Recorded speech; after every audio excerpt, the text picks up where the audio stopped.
नमस्कार, बेधड़क खबर देख रहे हैं आप और मैं हूं आपके साथ सौम्या।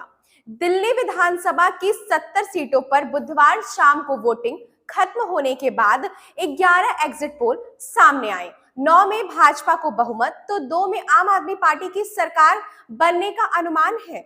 पोल ऑफ पोल्स में भाजपा को 39 जबकि आम आदमी पार्टी को 30 और कांग्रेस को 1 सीट मिलती दिख रही है। जेवीसी और पोल डायरी के एग्जिट पोल में अन्य को भी एक सीट मिलने के आसार हैं। अगर भाजपा को बहुमत मिलता है तो 27 साल बाद सत्ता में लौटेगी। इससे पहले 1993 में भाजपा ने 49 सीटें जीती और 5 साल में 3 सीएम बनाए थे।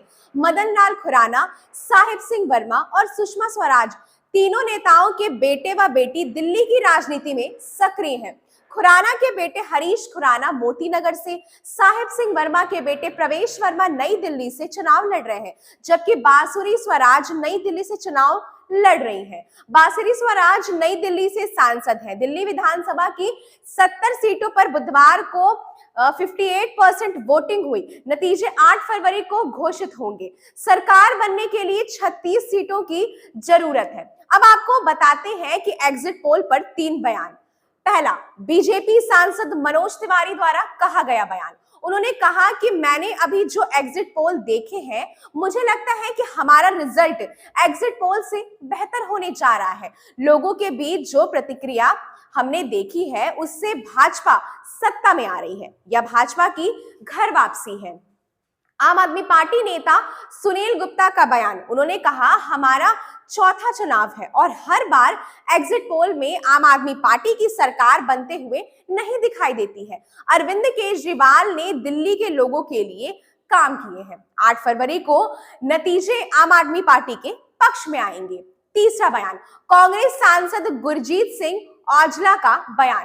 जो लोग कहते थे कि कांग्रेस जमीन पर मौजूद नहीं है, वे लोग कांग्रेस को अच्छी संख्या में सीटें जीतते देखेंगे। आम आदमी पार्टी वापस नहीं आएगी। किसी भी पार्टी को स्पष्ट बहुमत नहीं मिलेगा। तीनों पार्टियों का बराबर सीटें मिलेंगी।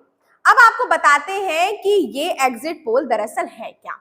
चुनाव के दौरान जनता का मूड जानने के लिए 2 तरीके के सर्वे किए जाते हैं। पहला, वोटिंग से पहले किए गए सर्वे को ओपिनियन पोल कहते हैं, जबकि वोटिंग के दौरान होने वाले सर्वे को एग्जिट पोल कहा जाता है। आमतौर पर एग्जिट पोल के नतीजे आखिरी फेज की वोटिंग खत्म होने के 1 घंटे बाद जारी किए जाते हैं। एग्जिट पोल करने वाली एजेंसियों के वॉलंटियर वोटिंग के दिन वोटिंग बूथ पर मौजूद होते हैं।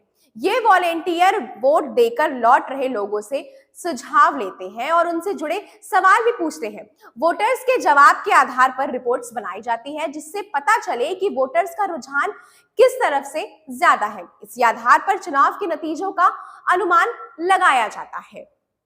लोकसभा चुनाव दिल्ली की 7 सीटों पर आम आदमी पार्टी और कांग्रेस ने इंडिया ब्लॉक में साथ रहते हुए लड़ा था। इसके तहत आम आदमी पार्टी ने 4 और कांग्रेस ने 3 लोकसभा सीटों पर चुनाव लड़ा था, लेकिन सभी 7 सीटों पर भाजपा ने कब्जा जमाया था। इन सभी सीटों पर भाजपा को कल 54% वोट जबकि इंडिया ब्लॉक को 43% वोट मिला है। सभी सीटों पर जीत हार का मार्जिन औसत 1.35 लाख रहा था। अगर लोकसभा के नतीजों पर विधानसभावार देखें तो भाजपा को स्पष्ट बहुमत मिलता नजर आ रहा है। भाजपा 52 विधानसभा सीटें जीत रही है, जबकि 2019 के लोकसभा चुनाव में भाजपा ने 7 सीटें जीती थी और 65 विधानसभा चुनाव पर बढ़त बनाई थी। लेकिन 2020 में हुए विधानसभा चुनाव में आम आदमी पार्टी 62 सीटें जीतने में कामयाब रही। वहीं भाजपा को सिर्फ 8 सीटें मिलती नजर आ रही है।